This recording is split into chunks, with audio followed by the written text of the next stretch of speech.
Welcome to लीगम live.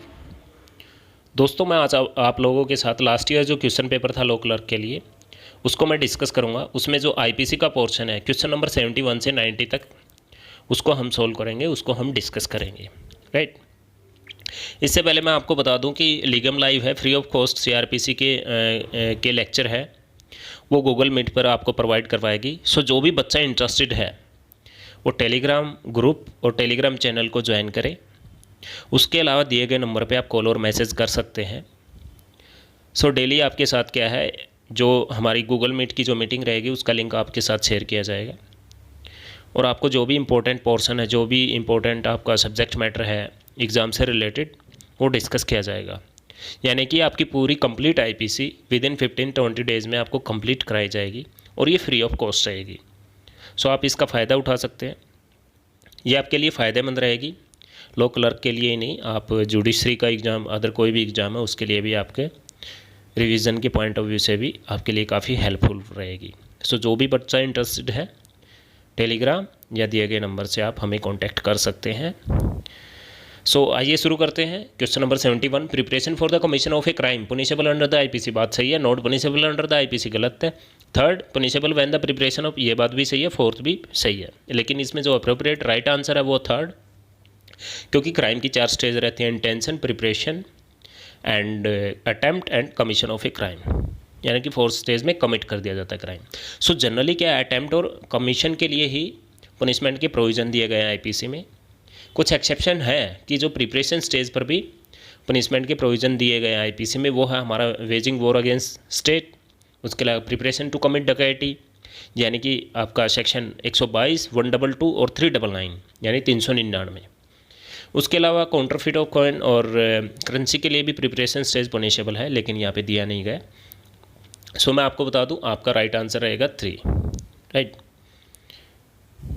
उसके बाद हम बात करते हैं 72, held that, in which case supreme court held that defence of drunkenness can be availed of only while intoxication produce such a condition as the accused lose the requested intention for the offense। So इसका answer रहेगा Bablu at rate of Mubarik Hussain versus state of Rajasthan AIR 2007, यानी कि answer रहेगा आपका 2, बबलू वाला, Bablu at rate of Mubarik Hussain.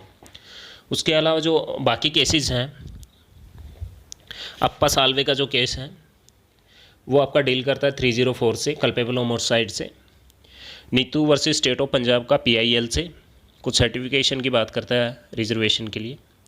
उसके बाद जो 4th है कमला देवी, ये डील करता है आपका हिंदू लॉ से, हिंदू सक्सेशन एक्ट से।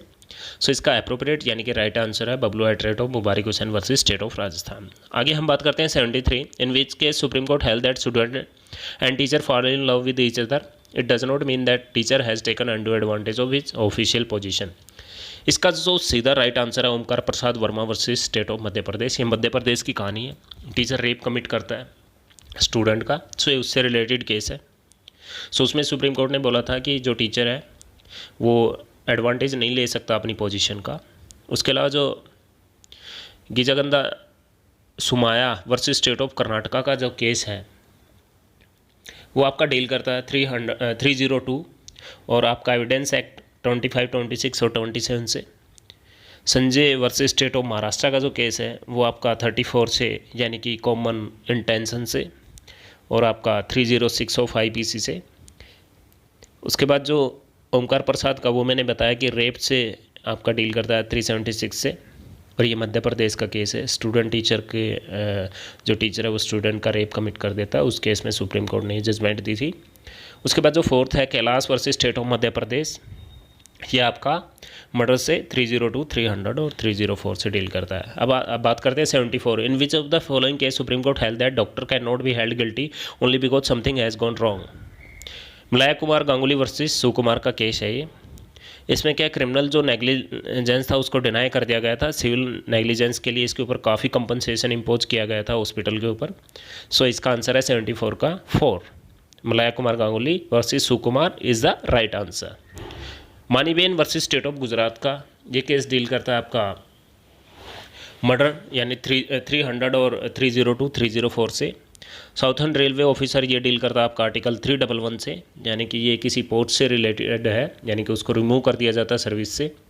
उसके बाद तामेश्वर वर्सेस राम विशाल का केस है, वो आपका डील करता है 138 नेगोशिएबल इंस्ट्रूमेंट एक्ट, यानी कि डिसऑनर ऑफ चेक से डील करता है। सो 74 is right answer, Malaya Kumar Ganguly versus Sukumar. 75 195A of IPC। So 195 of IPC आपका एविडेंस से डील करता है, और वो कौन से एविडेंसेस हैं वो हम आपको बताते हैं कि 195A में threatening any person to give false evidence, इसमें 7 साल की सज़ा है अगर आप किसी को थ्रेट करते हैं फॉल्स एविडेंस के लिए, राइट। उसके बाद आप बात करें 76 criminal law amendment ordinance was issued by the president, और राइट आंसर इज़ 3 फरवरी 2013।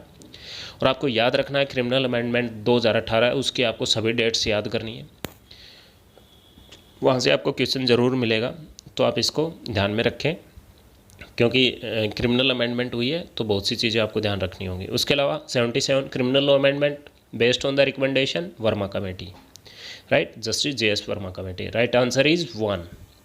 उसके बाद section 326B IPC added by criminal law amendment 2030 refers to attempting to throw acid. 2013 में ये 326A और 326B को ऐड किया गया है। 326A बात करता है ग्रेवियस हर्ट, अगर एसिड या कोई भी ऐसा सब्सटेंस है जिससे आपकी बॉडी को बर्न होता है, ठीक है, सो उसमें आपको ग्रेवियस हर्ट के चार्ज लगेंगे, तो वो है 326A, और 326B में अटैम्प्ट करता है throw acid. So right answer is 3rd, यानी कि 78 का right answer is 3rd। 79 a blacksmith is seized by a gang of डकैत and compelled by threat of instant death of a force open the door of that house to enter the plunder it while committing dacoity. One of the dacoits killed that son is guilty of no offense. Right answer is 4. कोई meeting of fine नहीं है, कोई agreement नहीं है, उसको बेचारे को seize किया गया है, राइट। उसके बाद 80 which of the following provision is based on the rule of volenti non fit injuria. Right answer is 87 general exception का है। 18 साल से अबव जो भी 18 साल से ऊपर की जो भी उम्र के लोग हैं वो अपनी कंसेंट दे सकते हैं, वो वॉलंटरी ही क्या है अपने आप को इंजरी ले सकते हैं, अदरवाइज और कोई आपके पास ऑप्शन नहीं है। कहने का मतलब ये है वॉलंटरी नॉन फिट इंजरिया मतलब आप अपनी कंसेंट देते हैं तो वो अपने आप में क्या है एक इंजरी नहीं मानी जाएगी, और आप इंजरी के लिए खुद कंसेंट देते हैं, वॉलंटरी कंसेंट देते हैं, नॉन फिट इंजरी है वो इंजरी नहीं मानी जाएगी। 81 A find a watch on the floor of state transport bus while he was leaving at the it was a last passenger he picked up it put in the pocket instead of returning to the state transport authority the next day he sold it, he is liable for criminal misappropriation. ठीक है, extortion नहीं है, theft नहीं है, क्योंकि उसके ingredient थोड़े अलग है। अगर आप IPC के लेक्चर लगाओगे आपको पता लग जाएगा। क्रिमिनल ब्रीच ऑफ ट्रस्ट अलग है, सो इसमें right answer is criminal misappropriation, right. 82 आपको मैच करना है। लिस्ट ए में क्या है, instigation to commit an offence. Instigation किस ऑफेंस में करते हैं, अबेटमेंट में, क्योंकि अबेटमेंट 3 तरह से होती है, instigation, conspiracy and by act. So instigation to commit an offence A का किसके साथ मैच करेंगे, 3rd के साथ। Agreement to commit an offence, agreement commit an offence यानी criminal conspiracy 120A of IPC यानी कि B1 के साथ। Grave and sudden provocation culpable homicide not amounting to murder यानी कि 300 जो आपका सेक्शन है मर्डर से रिलेटेड है, उसकी फर्स्ट एक्सेप्शन है। ग्रेव एंड सडन प्रोवोकेशन में अगर कोई आप ऑफेंस कमिट करते हो, किसी का होमोसाइड करते हो, it is not a murder, it is a culpable homicide not amounting to murder, right. So C match करेगा 4 के साथ। 4th आपका act done without criminal intention to prevent other harm, दूसरे हार्म को बचाने के लिए कोई एक्ट करते हो, दिस इज नेसेसिटी यानी कि आपका जो सेक्शन है जनरल एक्सेप्शन का जो सेक्शन है वो है आपका 81 नेसेसिटी। लैंडमार्क जजमेंट है R versus Dudley and Stephen, इस केस में 81 का है, बहुत ही अच्छा केस है वो। 82 सो राइट आंसर इज 2 यानी कि A के साथ 3, B के साथ 1, C के साथ 4 और D के साथ 2, right. So 82 is right answer 2।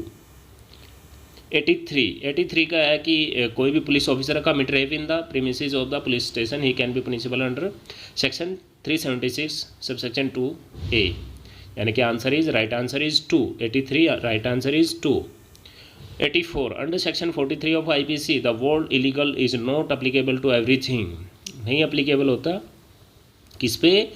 Right answer is 3 causing wrongful gain one person और wrongful loss to another person, यानी कि 84 का राइट आंसर है 3।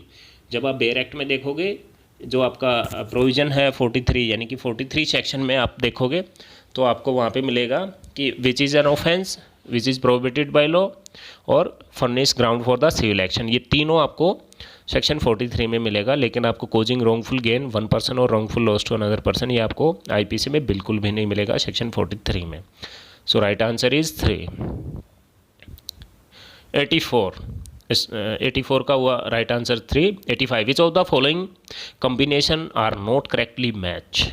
शरास रुडजैन वर्सेस डी रुडजैन का केस है, ये मेंस एरिया से डील करता है।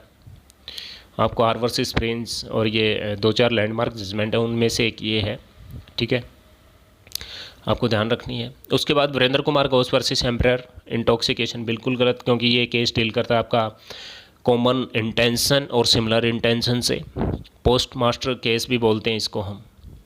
वीरेंद्र कुमार घोष वर्सेस एम्परर का पोस्ट मास्टर केस है ये। अभिनंदन मिश्रा का अटेम्प्ट और प्रिपरेशन से डील करता है, स्टेजेस ऑफ क्राइम से डील करता है। ज्ञान Kaur versus state of Punjab section 309 of IPC, यानी कि ये करता है सुसाइड से रिलेटेड, अटेम्प्ट टू सुसाइड से रिलेटेड 309। इससे पहले इसमें क्या है कि सुप्रीम कोर्ट ने इसको कॉन्स्टिट्यूशनल डिक्लेयर किया था ज्ञान कौर के केस में। 309 इज़ कॉन्स्टिट्यूशनल ज्ञान Kaur versus state of Punjab में, ठीक है। जबकि पीर रतिनाम वर्सेस यूनियन ऑफ इंडिया, इससे पहले जो केस आया था 1994 में रतिनाम का, उसमें अनकॉन्स्टिट्यूशनल डिक्लेयर किया था सुप्रीम कोर्ट ने 309 को। सो ये आपको ध्यान रखना है। Attempt to commit suicide 309 unconstitutional declare हुआ P Rathinam versus union of India 1994 का केस है। उसके बाद ज्ञान कौर का केस आया 1996 में 1996 में। सो उसमें क्या है, सुप्रीम कोर्ट ने इसको कॉन्स्टिट्यूशनल फिर से डिक्लेयर किया, राइट, ओवर रूल किया अपनी जजमेंट को। सो राइट आंसर इज 1, यानी 2, 3, 4 रॉन्ग है, ठीक है, नॉट करेक्टली मैच, यानी कि 2, 3, 4 करेक्टली मैच नहीं है। उसके बाद 86 A and B are cadet in the Indian air force take out from the Jodhpur aerodrome and aircraft without the authority of commandant and flight away of Pakistan border. Theft का है, ये आपको इलिस्ट्रेशन मिल जाएगी, थेफ्ट से डील करता है। The draft of IPC was prepared by Lord Macaulay. मैंने already video में बताया अपने चैनल पे कि लॉर्ड मैकॉले ने आईपीसी को ड्राफ्ट किया था, क्योंकि फर्स्ट लॉ कमीशन के चेयरमैन थे, सो इन्होंने आईपीसी को ड्राफ्ट किया था। 88 entered room of a girl bears about the 8 month who was sleeping and injured her private part. In this case A has committed, बताइए। सो इसमें जो राइट आंसर है वो है 2, A an offence under section 354 of IPC. देखिए 354 of IPC, 88 का right answer है 2। अब 354 ऑफ आईपीसी आपका क्या कहता है, ये आपका डील करता है असॉल्ट और criminal force to woman with intent to outrage her modesty, right. Rape नहीं है, ऑफेंस तो है ही है, हाउस ट्रेस पास नहीं है, ठीक है, ये आपका ऑफेंस रहेगा, offence under 354 of IPC, outrage of modesty of a woman. उसके बाद 89 A allows an illegal marriage to be solemnized B a priest in his house here. So 89 का आपका आंसर है 3, both A and B are liable for abatement. ये जब आप पढ़ोगे abatement से रिलेटेड तो आपको पता चलेगा इंस्टिगेशन क्या रहती है। एक सती से रिलेटेड भी केस है, सभी लोग राम राम बोलते हैं तो वो भी उसके लिए लाइबल रहते हैं। और कोई इलीगल मैरिज कमिट करवाता है, ठीक है, चाहे वो प्रिस्ट हो या फिर कोई भी सोलेमनाइज करवाता है, वो भी इसके लिए पनिशेबल रहेगा, उसकी भी लाइबिलिटी बनती है। लेकिन जो मैरिज में जाके खाना वाना खाते हैं वो यहाँ पे लाइबल नहीं है, उनको अबैटमेंट का हिस्सा नहीं माना जाएगा, राइट। जो भी लोग वहाँ पे मैरिज सेरेमनी में जाते हैं, एक इलीगल मैरिज सेरेमनी में जाते हैं, वो उसका हिस्सा नहीं है। लेकिन जो एक प्रिस्ट है जो शादी करवाता है, ठीक है, वो इसमें माना जाएगा। और ए है जो अलाउ करता है, वो भी यहाँ पे लाइबल रहेगा। 90 है common intention means sharing of intention by all person, right. इसका राइट आंसर है 90 का third, common intention. Similar intention अलग चीज़ है, सेम इंटेंशन सिमिलर इंटेंशन ही है, कॉमन प्लान अलग चीज़ है। शेयरिंग ऑफ इंटेंशन जब हम कॉमन इंटेंशन की बात करते हैं 34 में, it is A not a substantive offence but it is only rule of evidence. इसके बेस पे क्या है, केस डिसाइड किया जाता है। जो वीरेंद्र कुमार का कोच है वो 34 इसी से डील करता है। उन्होंने कहा सर मेरी तो सिमिलर इंटेंशन हो सकती है, सेम इंटेंशन नहीं है, सेम इंटेंशन हो सकती है पर मेरी शेयरिंग ऑफ इंटेंशन नहीं थी। सो अपेक्स कोर्ट ने बोला था कि नहीं, आप लोगों की शेयरिंग ऑफ इंटेंशन है सभी पर्सन की। अब मैटर नहीं करता पोस्टमार्टर को जो मास्टर है उसको गोली किसने मारी, उसको किसने शूट किया, मैटर नहीं करता। आप बाहर थे, नॉट एन इशू, आपके ऊपर भी सेम चार्जेस लगेंगे क्योंकि आप लोगों की जो शेयरिंग ऑफ इंटेंशन वो हो चुकी है। उसके फर्दरेंस में ही इसका मर्डर कमिट हुआ पोस्ट मास्टर का, क्योंकि आप रॉबरी करने आए थे। सो आपकी इंटेंशन है वो शेयर हुई। So common intention means sharing of intention of all persons, right. So दोस्तों आप लोगों को समझ आया होगा 71 से 90 तक। आपको विद जो भी रीजनिंग है उसके साथ मैंने कोशिश की है कि आपके आंसर दूँ। सो अभी भी कोई भी बच्चा अगर इंटरेस्टेड है पेड सब्सक्रिप्शन में तो मुझे दिए गए नंबर पे कॉल कर सकता है, मैसेज कर सकता है। उसके अलावा जो फ्री ऑफ कॉस्ट है वो CRPC लीगम लाइव फ्री ऑफ कॉस्ट सभी को कराएगा। कोई भी बच्चा इंटरेस्टेड है वो लीगम लाइव का जो ग्रुप है, जो आपका टेलीग्राम ग्रुप है या चैनल है, उसको आप सब्सक्राइब करें या ग्रुप में आप ज्वाइन करें या दिए गए नंबर पे आप कॉल करें, आपको ऐड कर दिया जाएगा और इसका फ़ायदा उठा सकते हैं। सो बेस्ट ऑफ लक, लगे रहिए अपनी तैयारी में एंड गुड लक।